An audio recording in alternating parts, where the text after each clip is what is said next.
안녕하세요. 매주 목요일 한 주간 우리들의 시선을 사로잡은 이야기를 공유하는 오피스아워의 진행자 이상인입니다. 그리고 저와 함께 공동 진행을 해주시는 칼럼니스트 박상현님을 소개합니다. 안녕하세요. 안녕하세요. 반갑습니다. 네, 안녕하세요. 반갑습니다. 네. 이제 저번 방송부터 저희가 세 가지 섹션으로 나눠서 진행을 하죠. 버즈 네. 토픽스, 그리고 2주의 추천, 그 다음에 이슈 토크, 이렇게 세 가지로 나눠서 얘기를 해드리는데 아까 잠깐 방송 전에 이제 상현님께서도 언급을 해주셨지만 버즈 토픽스부터 뭐 추천, 그리고 오늘의 이슈까지 참 정말 오늘도 꽉 찬 방송이 되지 않을까 이런 생각을 하고 있습니다. 네. 좋습니다. 시작을 해보죠. 네. 먼저 버즈 토픽스입니다. 네.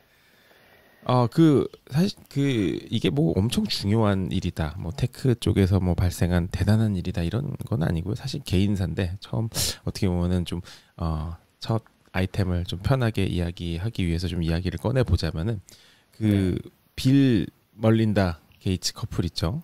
네. 마이크로소프트의 창업자인 빌 게이츠와 그의 아내인 멀린다 게이츠가 이혼을 한다고 발표를 했어요. 네.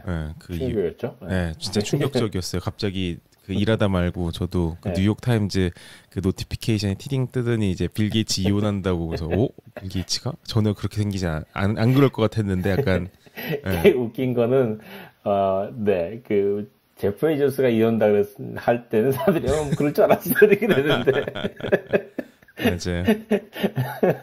네, 그렇죠.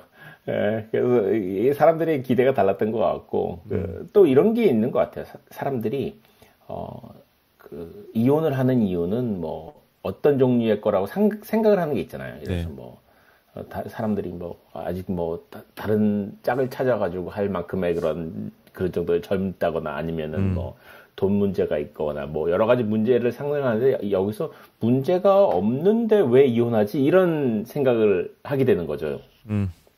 이 사람들이 무슨 문제가 있지? 그랬는데 이제 이분들의 이제 이혼의 사유는 더 이상 함께 성장할 수 없을 것 같다. 이게 이제 사유잖아요.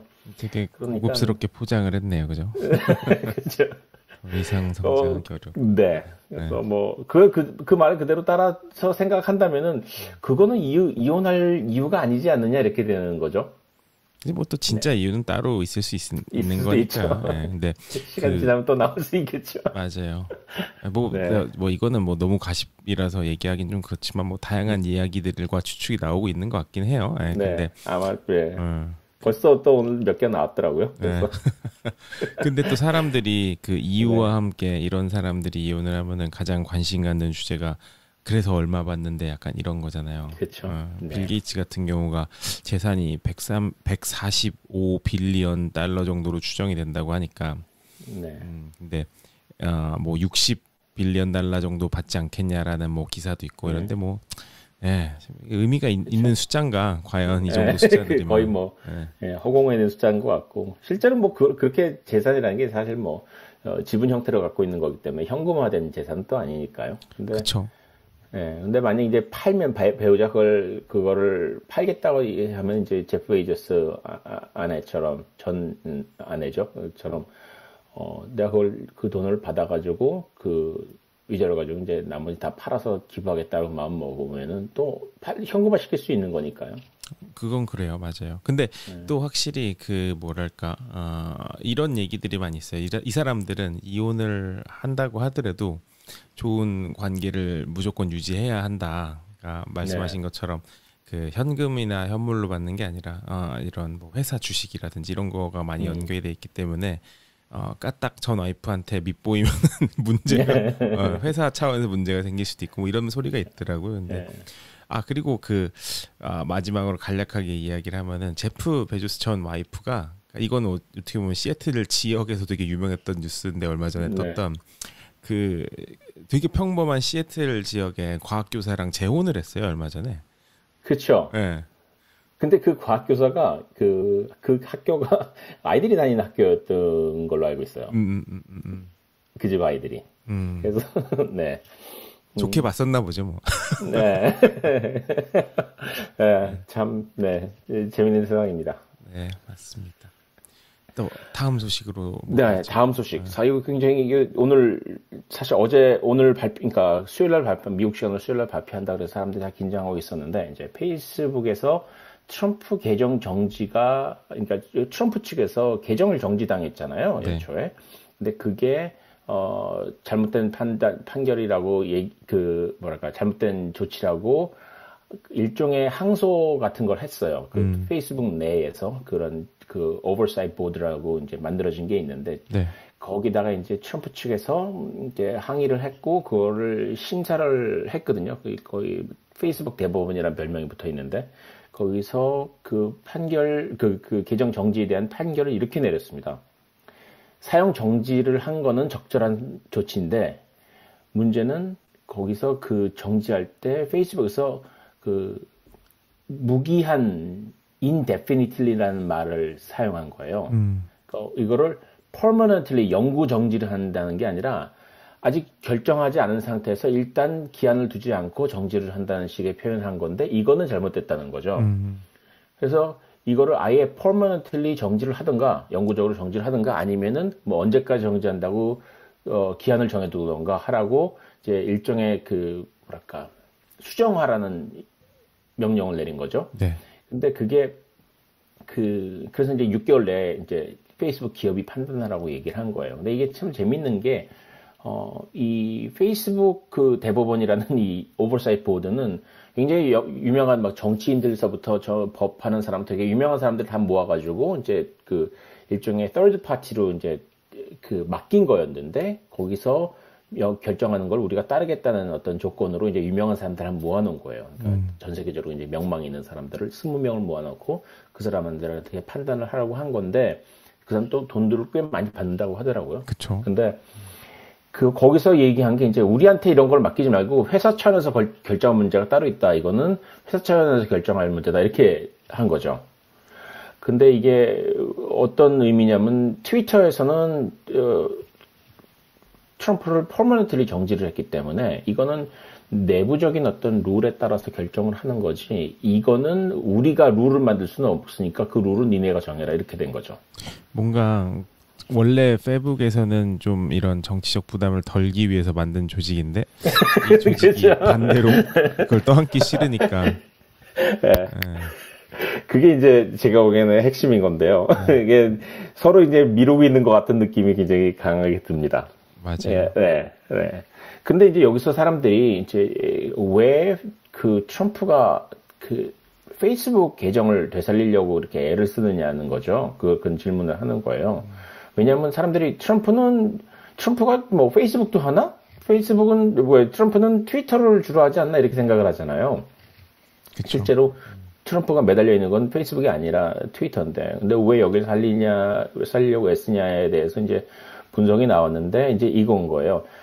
트위터는 트럼프가 자기 팬들을 향해서 하는 말을 하기 위한 마이크로 사용하는 거고, 실제로 타겟 오디언스에 도달해서, 그러니까 선거에서 이기기 위해서 선거 자금 모으거나 아니면 표를 모으거나 이런 그 타겟 오디언스에 도달해서 정말로 그 결과물을 내기 위해서는 페이스북이라는 거예요. 그게 이제 페이스북이 이제 말하자면 타겟 오디언스 도달 머신이기 때문에 이거 없이 2016년에 그 트럼프가 승리할 수가 없었다는 거예요. 그쵸, 그래서 맞아요. 이게 굉장히 그냥 그냥 소위 말하는 입을 털기 위해서는 트위터를 하면 되는 건데 이기기 위해서는 페이스북이 필요하다는 거죠. 근데 그게 만약에 불가능해진다, 그럼 사실 뭐 지금도 뭐 이렇게 가능성이 큰 건 아니지만은 만약에 6개월 뒤에 페이스북에서 트럼프 계정 영구 정지를 딱 내렸다, 그러면은 뭐 어떤 전문가는 이렇게 얘기하더라고요. 아예 이길 방법이 없어진다는 거예요. 다음번 선거에서 나온다고 해도. 네. 그러니까 이건 굉장히 중요한 문제라는 거죠. 근데 사실 그 돈줄이 막히는 것만큼 참 정치인한테 두려운 것도 없는데 근데 트럼프는 그렇게 자기 부자라고 막 하면서 자기 돈은 또 안 썼잖아요. 저번 선거에서도. 그렇죠. 네, 맞아요. 자기 돈 직접 쓴 사람은 있죠. 블룸버그. 이 사람은 정말 자기 돈 썼죠. 그래서 맞아요. 네, 그래서 블룸버그가 자기가 뭐 가끔 사람들이 빌리어네어들의 대결이라고 하니까 블룸버그가 그때 나는 빌리어네어인 거 알겠는데 누가 또 빌려내야지 이렇게 얘기했었잖아요. 아니 근데 블룸버그는 제가 뭐 네. 궁금한 부분인데 좀 뒷심이 모자란 거예요. 왜 항상 막 처음에는 막 엄청나게 등장할 것처럼 기대를 안고 하다가 항상 뭐 용두사미처럼 사라지는 그런 맞아요. 느낌이 좀 있는데. 예. 네, 그게 제가 보기에는 그 뉴욕 정치인들의 한계인 것 같아요. 그러니까 뉴욕에서 뉴욕 시장이랑 이런 걸 하면서 뉴욕 내에서는 굉장히 유명해져 있는데 그게 이제 중부나 이쪽으로 넘어가면 사실 뉴욕하고는 전혀 정서도 다르기 때문에 성공하기 힘든데 이제 그럼 트럼프는 어떻게 됐느냐 이렇게 이제 사람들이 물어보잖아요. 트럼프는 이게 어프렌티스가 또 이게 10년 넘게 했었잖아요. 맞아요. 그 말하면 전국에 그 사람의 그 소위 성공담이라는 게 이제 포장이 됐기 때문에 그거 사실 그 트럼프의 그 뭐랄까 이 성공 그 정치적인 성공 과정을 연구한 사람들은 전부 다 그 어프렌티스가 결국은 트럼프를 만들었다고 얘기하거든요. 그러니까 그거 없었으면은 그 대부분의 미국 사람들은 관심이 없었을 그냥 뉴욕의 흔한 부자 정도였죠. 근데 이 블룸버그가 이제 걸린 데가 거기죠. 거기까지만 가고 전국적인 어떤 인지도를 높이는 데는 항상 실패를 하거든요. 맞아요, 맞아요. 네, 그 내셔널 TV 스타잖아요. 예. 맞아요. 그러니까 그만큼 이게 도달이 쉽지 않은 거고 미국이 워낙 큰 나라라서 그래서 누가 그런 얘기를 하더라고. 미국의 자동차들이 우리나라도 이제 자동차 뭐 이름 안 바꾸지만은 옛날엔 자동차 새로운 자동차 모델 나올 때마다 이름 바꿨잖아요. 근데 네. 미국에서 이제 하나 모델 가지고서 수십 년 쓰는 이유가 그거 새로 알리는데 들어가는 비용이 너무나 크다는 거죠. 네. 그래서 이 브랜드 파워를 얻는데 시간이 너무 많이 걸리기 때문에 네, 그게 저는 굉장히 중요한 문제인 것 같아요. 맞습니다, 맞습니다. 네. 그리고 그 백신 관련 뉴스가 또 나왔죠? 그렇죠. 네. 네, 백신 관련해서 이게 참 재밌는 건데 백신 특허를 그 중지해달라는 특허를 그 뭐랄까 해제해달라는 요청이 지금 전 세계에서 좀 쇄도하고 있어요. 미국에서는 지금 백신이 막 쌓여가지고 지난번에 저 토요일 날 그 2차 접종하러 갔더니 이제는 그 워크인이라 그래서 그 예약 안 하고 맞을 수 있게도 해놨더라고요. 맞아요. 그래서 그 정도까지 지금 넘치고 있는데 지금 다른 나라들은 지금 구하지 못해가지고 발을 동동 구르고 있고 특히 우리나라 같은 경우에 이제 살 여유라도 있는데 이제 뭐 백신만 한다면 얼마든지 살 수 있는 여유는 있는데 다른 나라들은 이제 그렇지 않은 나라들이 굉장히 많다는 거죠. 그래서 그쵸. 그거를 좀 해제를 해서 다른 나라들도 같이 좀 맞자 이렇게 이 요청이 지금 많이 나오는데 특히 이번에 인도가 문제가 좀 심각해지면서 근데 이게 돈이 걸린 문제잖아요. 맞아요. 미국이 많이 투자를 하긴 했지만 정부가. 근데 지금 파이자가 올해 백신으로 올릴 매출액이 26 빌리언 달러래요. 올해만 코로나 백신으로 올릴 매출액이 26 빌리언인데 이게 계산을 저도 해보니까 한 29조 원이 되더라고요. 올해 한 해 그 코로나 백신만으로 29조 원, 그것도 한 회사만 29조 원 매출이 나온다니까 엄청난 거거든요. 근데 이거를 만약에 특허를 지키지 못하면은 이제 파이자 입장에서는 이거 지금 다른 나라들 특히 이제 중국이나 러시아 같은 데서 생산 능력 있는 데서 다 가져가서 생산을 해버리면 미국이 개발한 기술을 다른 나라에서 그래가지고 그 나라들은 이제 베껴가지고 또 딴 데다 팔거나 아니면 자기네 어떤 외교력 과시하는 데 사용할 수 있잖아요. 맞아요. 우리가 제공해줬으니까. 맞아요. 이런 것들을 생각하고서 이거 안 된다 이렇게 얘기를 해왔고 바이든도 사실 그동안 계약도 있었고 했기 때문에 주저주저 했는데 그걸 오늘 아무래도 그거 특허 그 포기 혹은 면제하는 방안에 동의하겠다는 얘기가 이제 백악관에서 오늘 처음 나온 거예요. 그래서 맞아요. 이제 뒤집어졌는데 이게 정말로 바이든이 이런 식으로 나올 건가. 근데 여기서 문제는 이거죠. 결국 미국의 기업들의 이익을 지켜주느냐 아니면은 미국이 세계 질서나 경제 질서를 지키느냐의 문제라는 거죠. 둘 중에 하나를 선택해야 되는 거죠. 왜냐하면 미국만 다 백신 맞는다고 해가지고 해결되는 문제가 아니라 브라질이나 인도에서 그게 문제가 해결이 안 되고 계속해서 변종이 나오기 시작하면은 미국도 금방 다시 무너지는 거잖아요. 맞아요. 그러니까 결국은 전체를 지키기 위해서 우리도 살기 위해서는 전체를 다 지켜줘야 되는데 그렇게 되면 이제 미국의 기업의 이익이 다치는 거죠. 그 갈등 중에서 아마 지금 백악관에서는 그 어쩔 수 없이 이번에는 전 세계를 구하는 그 쪽으로 방향을 틀자는 그런 결정이 나온 것 같아요. 이제 내일 지켜봐야죠. 내일 모레 이게 그 기업에서 어떻게 나오는지가 좀 관건인데. 그쵸. 하여튼 이번 주중으로는 굉장히 재밌는 얘기가 나올 것 같아요. 사실 이 백신 문제라는 게 단순하게 한 회사나 한 나라에 국한된 이야기가 아니라 사실 글로벌라이제이션이 완벽하게 이제 자리 잡은 이 시대에 하나만 이제 한 국가만 잘 이제 해결됐다고 끝나는 문제가 절대 아니잖아요. 말씀하신 것처럼 변이 바이러스 계속 돌 거고 빨리 안 멈추면은. 그러니까 맞아요. 이게 결국에는 이 체인 리액션을 어디선가 확실하게 끊어야 되는데 그 백신으로 만약에 이번에 못 끊으면 어떻게 될 거냐. 약간 이 다음 시나리오는 지금 그러면 계속 뭐 몇 달에 한 번씩 그럼 뭐 매년 이 백신 계속 맞아야 되냐. 약간 맞아요. 이런 얘기도 나오고 있고. 그래서 저는 개인적으로 이제 뭐 기업의 이익도 아주 중요하지만 뭐 미국이 세계 경찰로를 계속 하려면 이런 건 좀 보여줘야 되지 않을까. 맞아요. 뭐 사실 파이자도 돈을 많이 벌게 되긴 하겠지만 또 이거 하는데 또 그 워프 스피드라고 해서 미국 정부에서 돈이 많이 들어갔잖아요. 맞아요. 그렇기 때문에 말을 완전히 뭐 안 듣고 쌩깔 수는 없다고 생각을 하고요. 맞아요. 근데 오늘 게다가 또 무슨 뉴스가 나왔냐면 9월 14일에 뉴욕에서 브로드웨이가 완전히 그냥 풀 커패시티로 그러니까 모든 객석을 다 채울 수 있는 식으로 9월 14일에 완전히 정상화하겠다고 얘기를 했거든요. 이게 지금 사실 이게 정말로 가능한 거냐라는 생각을 하는 의심하는 사람들이 많이 있는데 지금 바이든이 목표를 어저께인가 새로 조정을 했어요. 그래서 7월 4일까지 미국 성인의 70%가 최소한 한 번 이상은 다 맞게 하겠다고 얘기를 했거든요. 7월 4일까지. 사실 7월 4일이면 사람들이 이제 뭐 다 모여가지고 파티할 텐데 독립기념일이라고. 그쵸. 근데 그때 이제 확산이 엄청나게 될 테니까 그때까지 70%이 정도면 사실 헐드 이뮤니티 근처까지 가는 거잖아요. 그래서 사실, 네, 그쵸. 그거를 노리는 것 같아요. 저는 그러니까 미국은 완전 철저하게 그 방역에 실패한 나라잖아요. 근데 유일한 희망이 지금 이 백신인 거고.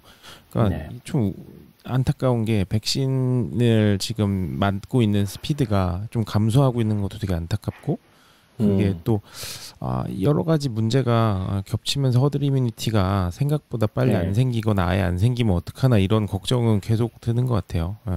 예. 그게 사실 뭐 지금 벌써 사람들이 나태해지고 있으니까 미국에서는 다 받은 것처럼 그렇게 행동하고 있고 게다가 뭐 2차 접종을 건너뛰는 사람들이 그렇게 많다고 하니까 맞아요. 난감한 거죠. 이게 다 받으셨죠, 2차 접종? 네, 2차 접종 했는데 두 번째 맞고도 멀쩡하더라고요. 저는 첫 번째 맞고 더 아팠어요. 저는 두 번째 거를 어제 맞았는데 첫 번째 맞고 막 처음엔 몇 시간 괜찮다가 잘 때쯤 되니까 막 갑자기 식은땀 나고 막 열 나고 막 난리도 아니었거든요. 그래서 진짜 아프다. 두 번째 거 더 아프다는데 어떡하지 이랬는데 두 번째 거 맞았는데 별로 안 아픈데 약간 그런데 저는 오히려 제 아내가 처음엔 하나도 안 아팠는데 두 번째 맞고 막 좀 아프다고 이렇게 알려진 대로 그런 증상이 나와서 이런 사이드 이펙트의 이 강도의 측면에서 좀 다른 것 같아요. 케이스 바이 전혀 케이스. 다른 것 같아요. 맞아요. 뭐 어떤 사람은 모더나가 훨씬 더 아프다고 하는데 또 파이저 맞고 아픈 사람도 있고 지금 뭐 저희 딸아이 친구들은 파이저 맞고도 다 멀쩡한 거예요. 고등학생들이. 그래서 이게 뭔가가 아직 그 기제가 정확하게 밝혀지지 않은 것 같아요. 왜 그런지 다 추측만 할 뿐이고 나이도 아닌 것 같고 뭐 면역력도 아닌 것 같고 뭔가 다른 이유가 있는 것 같은데 아마 뭐 다 밝혀질 때까지 시간이 좀 걸릴 것 같아요. 네, 맞아요. 근데 또 요번에 이제 돌고 있는 백신의 종류가 막 여러 가지 종류로 맞고 있는데 그 중에 새로운 게 이제 RNA잖아요. 근데 이게 어떻게 보면은 코비드를 기점으로 거의 최초로 이제 제대로 적용이 된 신기술 같은 건데 맞아요. 이게 앞으로 어떻게 또 계속 발전이 될지도 좀 궁금하기도 하고 뭐 한 4, 5년 안에 뭐 암 백신이 이 기술로 나온다고 얘기를 하니까 사실 이게 뭐 사실 암 백신을 만들기 위해서 개발을 하던 건데 이거를 우선 코비드에 갖다 사용을 했다고 하잖아요. 그래서 기대를 해봐야죠. 맞습니다. 그리고 뭐 또 간략하게 오늘 제가 맞이한 소식 중에 하나가 소니 카메라 다들 아실 거예요. 저는 다양한 이제 카메라 비즈니스 그러니까 브랜드들 중에 예전에는 캐논이 좋았던 것 같은데 요새는 사실 소니가 개인적으로는 되게 좋거든요. 근데 네. 그 소니가 그 오늘 이제 컨펌은 안 했어요. 근데 지금 사실상 기정사실화되고 있는 게 DSLR 라인을 철수한다.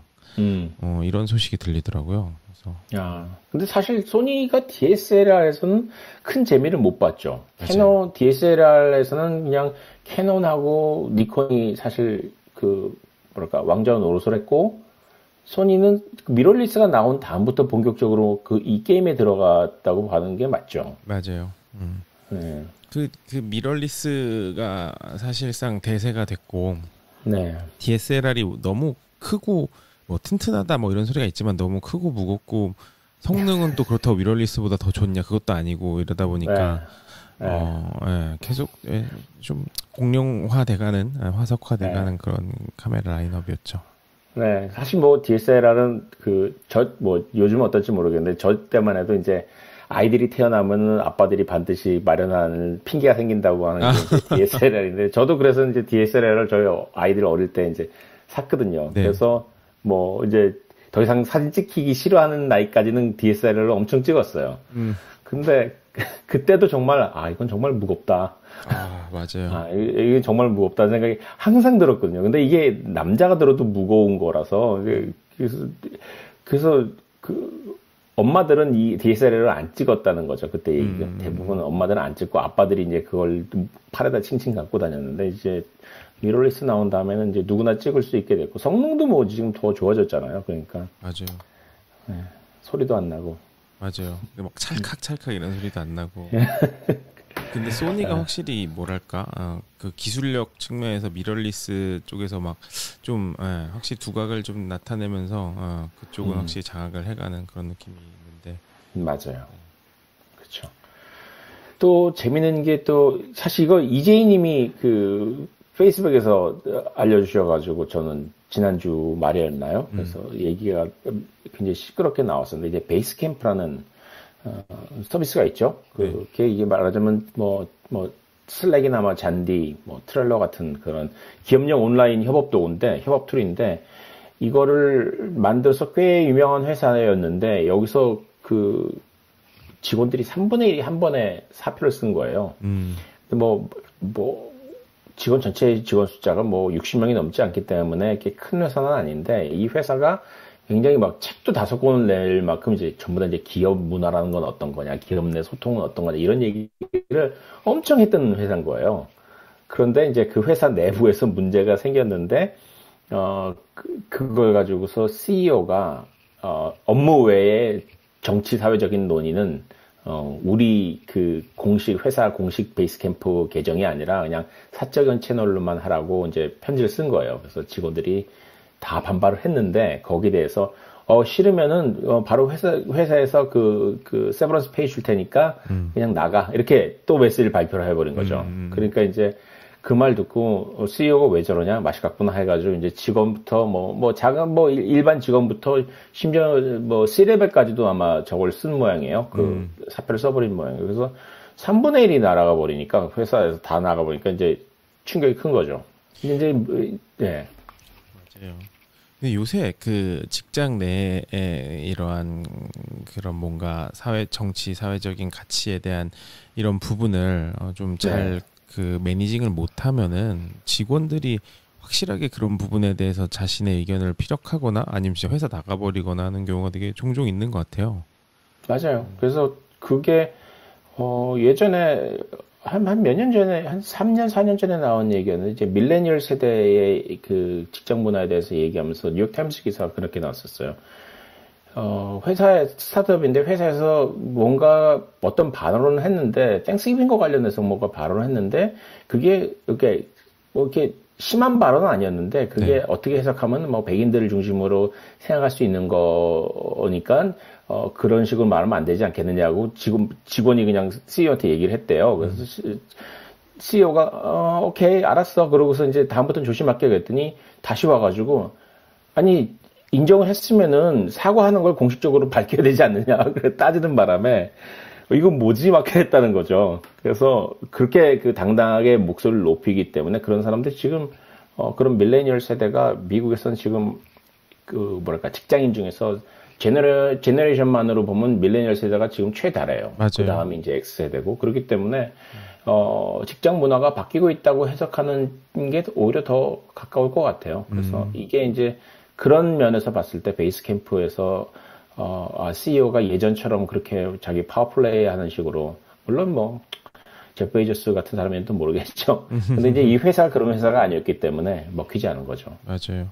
확실히 그 밀레니얼만 해도 그런 부분에 대단히 민감하기도 하고, 근데 또 이제 이 다음 세대인 제네레이션 Z 같은 경우는 더 이런 부분에 보컬하고 민감하기도 하잖아요. 근데 이런 거를 그렇죠. 과연 회사 입장에서는 어떻게 나중에 좀 이제 제네레이션 Z도 메인이 되어가는 이제 정말 워크포스로 사회에 점점 더 진출해 나가는 세대다 보니까 이런 부분을 과연 회사에서 어떻게 또 대우를 할지, 어떤 식으로 이런 부분에 대해서 케어를 할지 좀 궁금한 부분이고, 사실 이거는 간략하게 광고라고 해야 되나? 제가 그 더밀크라고 하는 매체 기고를 하는 게 있는데, 이번에 기고한 글이 MZ세대는 MZ세대를 모른다라는 글이에요. 근데 뭐냐면은 사람들이 저는 MZ세대라고 부르는 걸 별로 그렇게 좋아하지 않거든요. 왜냐하면 이게 밀레니얼과 제네레이션 Z가 되게 성향이 다른 세대인데 한국에서만 유독 이거를 퉁쳐서 부르는 거예요. 그래서 과연 이게 옳은 방식인가 아니다. 이러이러한 이유 때문에 아니다라는 글을 적었는데 좀 갑자기 생각나서 광고의 메시지를 한번 넣어봤습니다. 그 페이스북에 한번 링크를 좀 걸어주시죠. 네. 알겠습니다. 저희 오피스아워 그룹에 방송에 걸어놓도록 하겠습니다. 네. 다음 순서, 저희 2주의 추천. 매주 저희가 또 추천할 만한 아이템들을 저와 상현님이 번갈아 가면서 한 주씩 추천을 해드리는 이런 순서인데요. 이번 주는 상현님 순서죠? 네. 그래서 제가 준비한 거는 많이 보셨을 수 있을 것 같아서 좀 걱정이 되긴 하는데, 그래도 뭐 저는 이야기할 수 있는 되게 좋은 소재고, 모르겠어요. 안 보신 분들도 많이 있을 것 같아서 소개하는 컨텐츠는 이번엔 넷플릭스에서 Don't Worry라는 다큐멘터리거든요. 이게 나온 지 좀 몇 년 됐어요. 근데 이거 암벽 등반 관심 있는 분들이라면은 아마 다 아시는 그 프리 클라이밍의 천재가 있어요. 토미 칼드웰이라는 사람이 있는데, 이 사람이 어떤 사람이냐면 그냥 세계적인 암벽 등반가가 있고 토미 칼드웰이 있다 할 정도로 세계적인 암벽 등반가들이 있는데, 토미 칼드웰은 거기서 그냥 전혀 다른 외계인 같은 정도의 수준의 암벽 등반을 한 사람이거든요. 근데 이 사람의 이야기면서 이게 어떤 다큐멘터리가 이제 1시간 40분인데 제가 이거를 거의 모르겠어요. 한 3시간 넘게 본 것 같아요. 그 정도로 재미있는데, 왜냐하면은 처음 앞부분에는 토미 칼드웰의 그 성장 과정과 이제 그런 얘기가 쭉 나오다가 이제 중간에 이제 이 사람의 부상당하는 얘기가 나오고, 마지막에 이제 Don't Worry라는 그 요세미티의 핵심이죠. 엘 카피탄이라는 어마어마한 암벽을 등반하는 그 중에서도 이제 Don't Worry라고 해가지고 굉장히 매끈한 벽이 있어요. 그쪽으로는 아무도 올라갈 수가 없다고 하는 벽인데, 그 벽을 올라가는 루트를 6년에 걸쳐서 찾아내면서 이제 올라가는 이야기를 하는데, 그래서 어떻게 보면 구성을 보면 이게 저거의 구성이 어떻게 된 거지라고 할 정도로 그냥 약간 산만한 느낌도 드는데, 중간중간이 너무나 기가 막혀가지고, 게다가 마지막에 등반하는 모습을 촬영을 아예 그냥 쭉 했어요. 그냥 매달려가지고 촬영 장비를 들고서. 그래가지고 뭐 몇 날 며칠을 거기 매달려가지고 이 사람들의 실패하고 나가 결국 성공하는 그 과정을 다 담았기 때문에 계속 돌려가면서 리와인드해서 또 보게 되고 하는 그런 장면들이 굉장히 많거든요. 그래서 굉장히 재미있었어요. 근데 제가 이거를 특히 좋아했던 이유가 요세미티 때문인데요.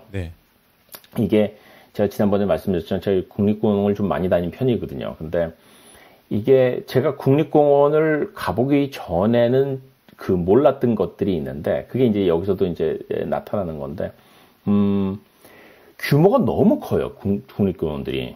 그러니까 이게 흔히 사진을 보면은 국립공원 옐로우스톤이 있고, 요세미티가 있고, 뭐가 있죠? 또 그랜드 캐년도 있고, 데스밸리도 있고, 이런 것들이 있는데, 우리가 사진을 보면은 이게 어느 정도 사이즈구나라고 생각을 하게 되는 그게 있잖아요. 감각이라 뭐라 그러나 인지가 되잖아요. 현실감이 없죠. 예, 그렇죠. 근데 막상 가면은 이게 사이즈가 내가 생각한 게 아니었구나 하는 생각이 확 드는 거죠. 맞아요. 네. 그래서 저는 이래서 여기서 나온 이 주인공이 올라간 터미 컬더웰이 올라가는 엘 카피탄도 저는 맨날 보던 사진이었고 이건 뭐 옛날 영어 교과서에서 본 것 같고 그래가지고 갔는데 너무 큰 거예요. 이게 상상을 초월할 정도로 크니까 충격이 되는 거죠. 근데 비슷한 일이 어디서도 있었냐면은 데스밸리 가서도 있었어요. 데스밸리에 가가지고 어떤 경험을 했냐면은 저기 길이 지평선 끝까지 길이 쭉 사막의 길이 나 있는데 딱 보는 순간에 저 정도면 이제 뭐 시속 한 65마일 정도 달려가지고 20분이면 가겠구나라고 생각하는 거리가 있거든요. 그 거리를 1시간 반을 달려도 거기 도착을 안 하는 거예요. 그러니까 이게 규모가 너무 커지면은 인지 부조화가 생겨가지고 이게 감흥이 없는 거죠. 근데 그런 벽을 올라가는 사람들 얘기라서 이게 뭐랄까 어떤 느낌이냐면 이게 일반 인간이 아닌 것 같은 느낌이 들어요. 맨손 클라이밍인 거죠, 그냥. 그렇죠. 네. 이게 맨손 클라이밍이 저도 사실 뭐 잘 몰랐어요 이거 보기 전까지는. 근데 보니까 그 맨손 클라이밍이 그 손끝이 계속 다치더라고요. 뭐 그건 상상할 수 있죠. 온 몸을 그냥 손가락 10개 이렇게 매달리고 있으니까 당연히 게다가 돌은 까칠까칠하고 그러니까 작은 상처가 나는데 이게 상처가 나면은 계속 오를 수가 없다는 거죠. 그래서 그거를 오르다가 휴식 시간, 1시간, 2시간을 이렇게 매달려가지고 오르고, 그 다음에 휴식을 할 때는 거기다 약을 계속 바르는 거예요. 그래서 거기서 매달려서 잠을 자잖아요. 매달린 텐트에서. 맞아요. 정말 보다가 이게 제 고소공포증에다가 이게 손에 땀이 나는데. 근데 밤에 일어나서 2번을 일어나가지고 계속 약을 발라줘야 된다는 거예요. 그래서 치료를 하고, 그 다음에 다음날 오르고 쉬면서 또 약을 발라서 치료를 하고 그러니까 그게 손끝이 아물 때까지 기다려서 또 올라가고 또 손끝이 아물 때까지 기다려서 또 올라가고 이런 식인 거더라고요. 근데 저는 그런 것도 몰랐는데 하여튼 그런 자잘한 것들 그래서 암벽 등반을 겨울에 해요. 이유가 차가울 때 거기가 훨씬 더 마찰력이 강하다는 거예요. 구립이 잘 잡히고. 그래서 눈이 내리는데 거기에 매달려서 올라가고 있고, 게다가 그것도 겨울인데도 겨울도 부족해가지고, 밤에 올라가더라고요. 낮에는 햇볕 때문에 돌이 따뜻해지기 때문에 이게 마찰력이 줄어든다는 거예요. 그래서 밤에 이제 헤드램프만 딱 켜고 올라가는 거죠. 근데 이게 그냥 이렇게만 얘기하면 그냥 등산하는 얘기, 암벽 등반하는 얘기구나 이렇게 생각을 하기 쉬운데 제가 스포일러를 얘기하고 싶지는 않지만은 일종의 이 사람이 인생을 바꾸는 경험을 한 2번 정도를 해요. 근데 이제 한 번은 이제 키르기스탄이라는 정세가 불안한 쪽에 암벽 등반을 하러 갔다가 거기서 이제 정부군하고 반군하고 싸우는데 그 반군한테 잡혀가지고 죽을 뻔하거든요. 그래서 이제 자기를 끌고 인질로 끌고 다니던 반군 하나를 절벽에서 이렇게 발로 차서 죽여요. 이게 굉장히 충격인 거죠. 그쵸. 근데 여기서 제가 스포일러를 말씀 안 드리겠지만 이 다큐멘터리 끝까지 보셔야 돼요. 자막 올라갈 때도 얘기가 나오거든요. 그래서 마지막에 좀 더 정보가 나오는데 그건 제가 말씀 안 드리겠습니다만 반군을 죽인 다음에 이 사람이 살아서 돌아오거든요. 그런 다음에 이제 인생의 뭔가가 바뀐 거죠. 자기가 죽을 뻔했고 누굴 죽인 다음에 이제 충격 때문에 이제 트라우마가 생겼는데 그 다음에 또 무슨 일이 생겼냐면은 등반하고 전혀 무관한 사고를 한 거예요. 사고가 난 거예요. 그래서 왼손 검지 2마디가 날아갔어요. 근데 이게 생각해보시면 알겠지만 이게 암벽 등반이라는 게 손끝으로 하는 일인데 손끝 10개 중에 하나가 없어진 거죠.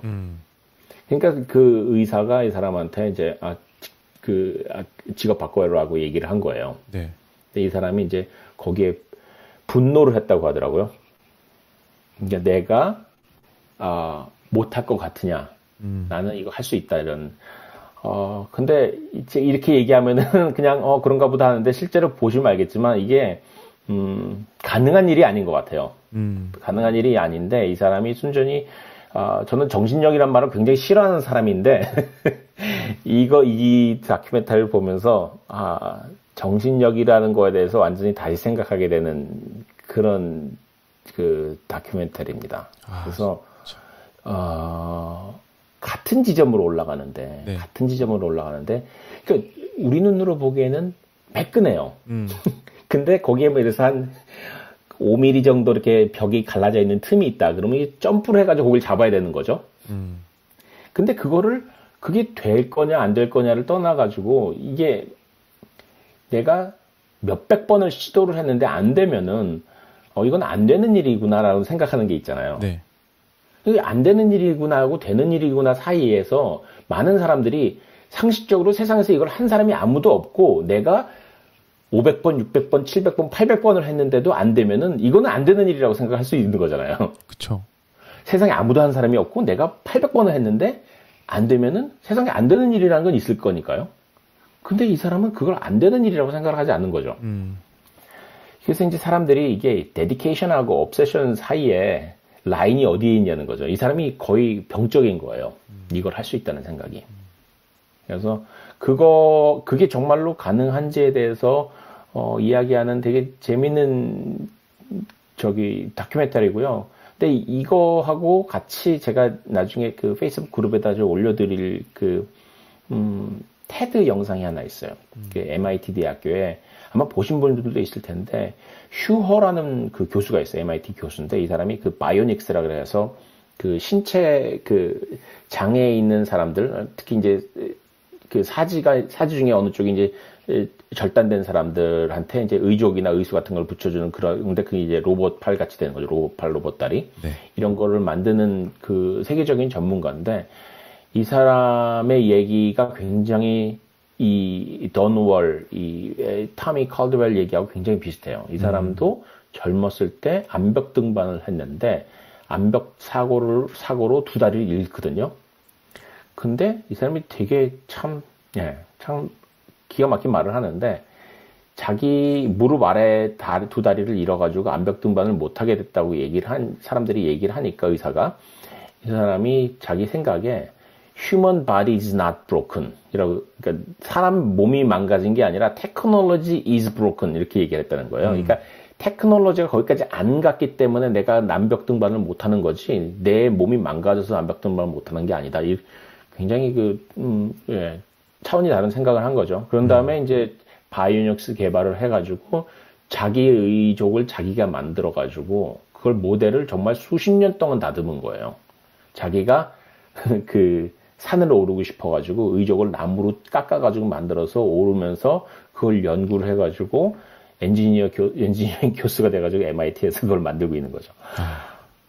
초인적인 것 같아요. 네, 이런 말 정말 하기 싫은데, 정말, 정신력이라는가, 이게 어떤 그 초인적인 힘이라는 게 어떤 건지 보여주는 건데, 네, 근데 donWall은 정말 한번 꼭 보세요. 1시간 40분인데, 아마 이거 보시는 분들, 아마 저처럼 1시간 40분에 못 보고 계속 돌려가면서 보게 될 거거든요. 그래서 2시간 반 정도는 잡으시고, 천천히 한번 보세요. 굉장히 재밌습니다.